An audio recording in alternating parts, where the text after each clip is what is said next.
Late in Chapter 2, we learned of a possible new event of sorts. If enough fountains were to sprout from the earth, the Titans would rise from darkness. This terrible calamity would envelop the world in eternal darkness. I have a few things I would like to say about this. What if I told you that this isn't the first time we've heard of the roaring? When light is subsumed by shadow, or perhaps when the light is running low?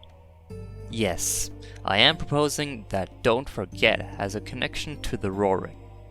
The shadows growing would be an obvious connection to the Titans enveloping the land in darkness. But the places that you know seeming like fantasy? I'd take a shot at saying that's just everything you know disappearing into the dark. Now, the mention of the soul is something that is a whole nother can of worms, but suffice to say that the soul is becoming more and more important as chapters continue. The promise could have something to do with the legend that Rousey tells. The promise that 3 heroes can seal the fountains and banish the angels' heaven. Since the promise is within our hearts, and Chris's soul, which is symbolized as a heart, is used to seal the fountains, I propose that there could be a connection there.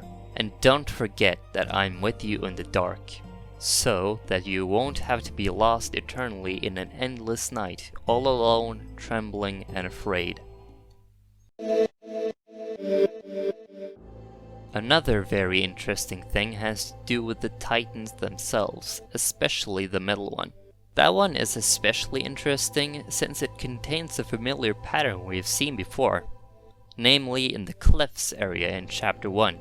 The Metal Titan has 3 eyes, and the eye puzzle room also has 3 eyes.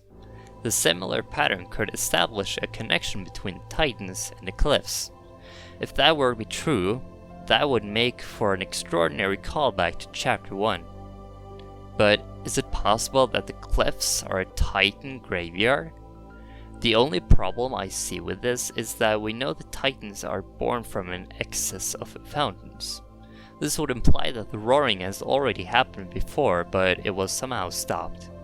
Could it have been 3 different heroes that fought against it? Or maybe the knight who created those fountains saw the consequences of their actions and fought to redeem themselves. I know that Chris is implied to be the knight, but I'll get to that another time. Like the soul, however, there is something else that becomes increasingly more important as the chapters continue, and that is a glow shard. We can use it for other purposes, such as instantly sparing Rudin in Chapter 1. But what if it played a role in the roaring? Another thing is that the plaque right by the eye puzzle states that in this land only eyes blinded by darkness can see the way. The Titans have eyes similar to the ones that we blind. So what if the key to stopping the roaring, if it were to happen, would be the glow shards? That would make sense as to why we find it in the cliffs in Chapter 1. I'm not so sure about the one in Chapter 2, however. And thus concludes this short video of some speculation around the Titans and the roaring. I'd like to make more videos like this in the future. I already have some thoughts surrounding Chris and their soul. Pausing this for a moment just to say that Dorked just released a video about this topic and surrounding some of the things that I wanted to bring up.